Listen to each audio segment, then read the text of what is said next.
حضرت امام ربانی مجدد الفسانی رحمۃ اللہ علیہ نے اپنی کتاب میں لکھا ہے، وہ فرماتے ہیں اس امت میں ایسی مقدس ہستیاں گزری ہیں کہ 20 سال تک گناہ لکھنے والے فرشتوں کو گناہ لکھنے کا موقع ہی نہیں میسر آتا۔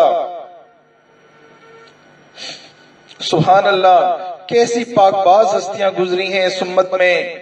آج ہم بھی اپنے اوپر غور کر لیں۔ اللہ کے محبوب علیہ الصلوۃ والسلام نے دعا فرمائی، اے اللہ ہمارے لیے اپنی ایسی خشیت تقسیم فرما دیں جو ہمارے اور ہمارے گناہوں کے درمیان آڑ بن جائے۔ حضرت عبداللہ بن عمر رضی اللہ عنہ کا واقعہ ہے، ایک دفعہ سفر کے دوران ایک ویران جگہ سے گزر ہوا تو وہاں پہ ایک چرواہا، ایک نوجوان چرواہا اپنی بکریوں کو چرا رہا تھا۔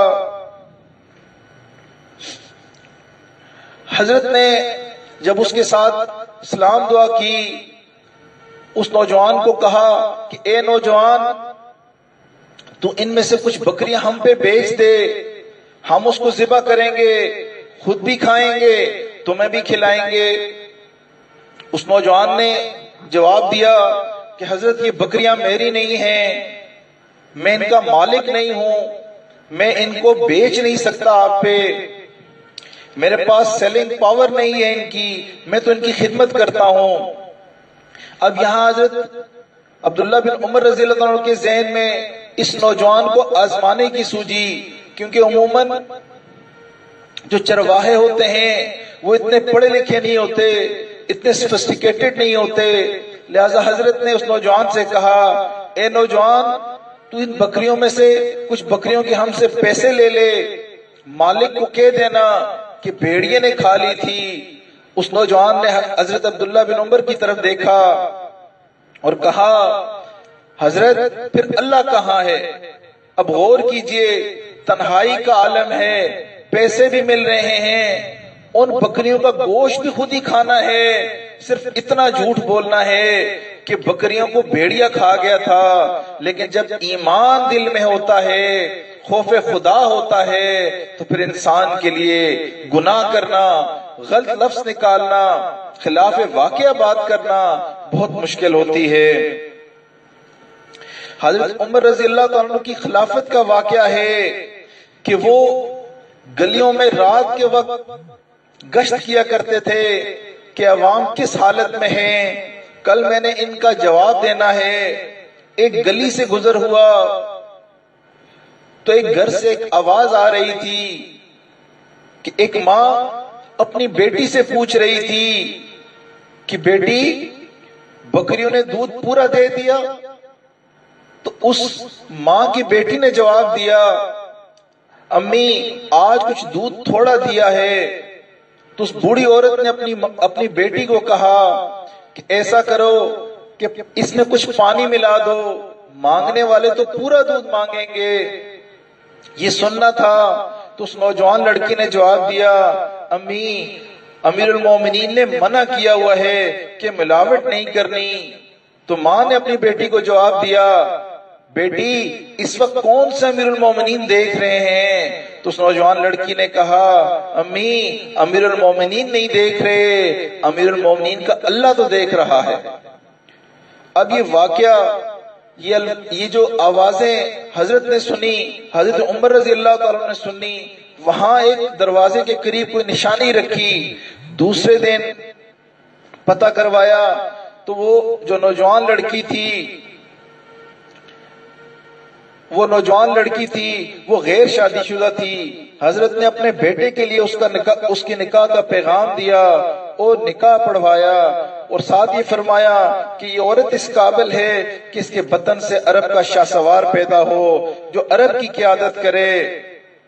پھر اللہ رب العزت نے اس عورت کو ایک بیٹی عطا کی، اس بیٹی کی شادی عبدالعزیز بن مروان سے ہوئی، پھر اللہ نے انہیں ایک بیٹا دیا عمر بن عبدالعزیز، اور پھر اس نے بہت عدل کے ساتھ عرب کی قیادت کی۔ دیکھیں، جب والدین ایسے ہوں جن کے دل میں خوف خدا ہوگا تو پھر ان کی اولادیں بھی ایسے ہوا کرتی ہیں۔ خوف خدا کے مختلف درجات ہیں۔ پہلا درجہ عوام الناس کا خوف ہے۔ امام غزالی رحمۃ اللہ علیہ نے فرمایا کہ پہلا درجہ عوام الناس کا خوف ہے، یعنی میں فلاں گناہ کرتا ہوں جس کی مجھے مار پڑے گی۔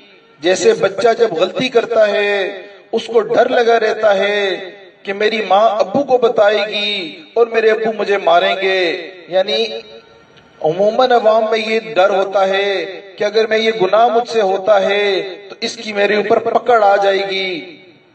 اب دوسرا درجہ، اس سے ایک اور درجہ اوپر صالحین کا خوف ہوتا ہے۔ وہ اپنی طرف سے نیکی بھی کرتے ہیں مگر سمجھتے ہیں کہ ہم نے جتنی نیکی کی تھی یا جتنی نیکی کرنی تھی اتنی نیکی ہم نہ کر سکے، پتہ نہیں اللہ تعالیٰ ہماری نمازیں قبول کریں گے یا نہیں کریں گے۔ گویا نمازیں پڑھتے بھی ہیں، ڈرتے بھی ہیں۔ مثلا کسی شخص نے حج کیا، اس کو کسی دوسرے نے مبارکباد دے دی کہ جی آپ کو حج مبارک، تو وہ کہتے ہیں بس یہ دعا کریں اللہ تعالیٰ وہ حج قبول فرما لیں۔ اب وہ حج کر کے آیا ہے، فکر یہی ہے کہ پتہ نہیں اللہ قبول کریں گے یا نہیں کریں گے۔ اس کی مثال سمجھ لیتے ہیں کہ ایک لڑکی کی اگر شادی تیار ہو، اسے دلہن بنایا جا رہا ہو، دلہن بناتے ہوئے اس کی سہیلیوں نے اس کی بڑی تعریف کی، تو وہ نوجوان لڑکی جس کو دلہن بنایا جا رہا ہو وہ رونے لگ گئی۔ سہیلیوں نے پوچھا تو کیوں رو رہی ہو؟ تو وہ کہنے لگی مجھے جس کے لیے تیار کیا جانا ہے اگر میں اس کو پسند نہیں آؤں تو کیا بنے گا؟ آپ کی تعریف کس کام کی؟ اصل تو یہ ہے کہ میں اسے پسند آ جاؤں۔ اس سے اوپر کا درجہ، خوف کے سے اوپر کا درجہ عارفین کے خوف کا درجہ ہوتا ہے۔ انسان نیکی اور عبادت تو کرتا ہے مگر سمجھتا ہے کہ میری نیکی اللہ رب العزت کی عظمتوں کے سامنے کوئی حیثیت ہی نہیں رکھتی۔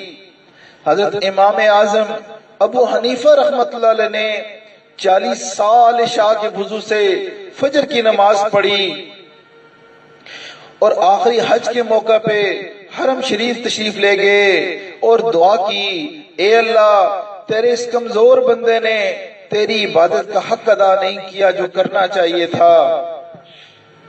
سبحان اللہ۔ اس سے اوپر ایک جو درجہ ہے، اس سے ایک اور درجہ بلند درجہ، وہ کاملین کا خوف ہوتا ہے۔ کاملین اعمال بھی کرتے ہیں مگر باوجود اس کے ڈرتے رہتے ہیں، گھبرا رہے ہوتے ہیں کہ کہیں اللہ رب العزت کی طرف سے بے نیازی والا معاملہ نہ ہو جائے، بے نیازی والی نظر ہماری طرف نہ اٹھ جائے۔ جب بے نیازی والی نظر اللہ کی اٹھتی ہے تو بلم بن بہور کی 400 سال کی عبادت کو ٹھوکر لگا دیتے ہیں۔ ہمارے پلے تو 40 سال کی عمر نہیں، ہماری تو اتنی عبادت ہی نہیں کہ اللہ کی خفیہ تدبیر کوئی سامنے نہ آ جائے اور موت کے وقت ایمان کا دامن ہمارے ہاتھ سے کہیں چھوٹ نہ جائے۔ نبی علیہ الصلوۃ والسلام کا ارشاد مبارک ہے، قرب قیامت میں ایک ایسا وقت آئے گا جب تم دیکھو گے کہ ایک آدمی صبح اٹھے گا تو ایمان والا اور شام سونے کے لیے جائے گا تو وہ ایمان سے خالی ہوگا۔ اور آج ہم اس دور سے گزر رہے ہیں۔ پہلے ہم کہانیاں سنتے تھے کہ جی خلائی مخلوق ہوتی ہے، آج اس سے بڑا خطرہ یہ میڈیائی مخلوق ہے۔ اپنے ایمانوں کو بچائیں، اپنے وقت کو بچائیں۔ اگر کسی کوئی مسئلہ پوچھنا ہو، کوئی حلال و حرام کا مسئلہ ہے، روزے کا مسئلہ ہے، نماز روزے کا مسئلہ ہے، تو اپنے قریب کسی عالم سے پوچھیں، کسی مستند عالم سے پوچھیں۔ یہ جو میڈیا پہ ڈاکٹر، انجینئر، پروفیسر کے نام سے بیٹھے ہوتے ہیں، عجیب عجیب ان کی حرکتیں ہوتی ہیں لیکن عالم بن کے بیٹھے ہوتے ہیں۔ یاد رکھیے ہم باقی ہر بات سمجھتے ہیں لیکن جب دین کا معاملہ آتا ہے اس کو لائٹ لے لیتے ہیں۔ اگر اپنی ہماری غلطی کی وجہ سے ہم بار بار ایسے لوگوں کو رجوع کریں گے تو ہمارا ایمان خطرے میں ہوگا۔ جہاں ہم اپنے قرب و جوار میں آپ کو مستند عالم ملے، ان کے پاس جا کے ادب سے مسائل پوچھیں، آپ یقین مانیں کوئی عالم آپ کو ریجیکٹ نہیں کرے گا، بلکہ وہ خوش ہوگا کہ یہ بندہ مجھ سے دین سیکھنے آیا ہے۔ خدا را میڈیا کے ان نام نہاد علماء سے بچیں۔ اور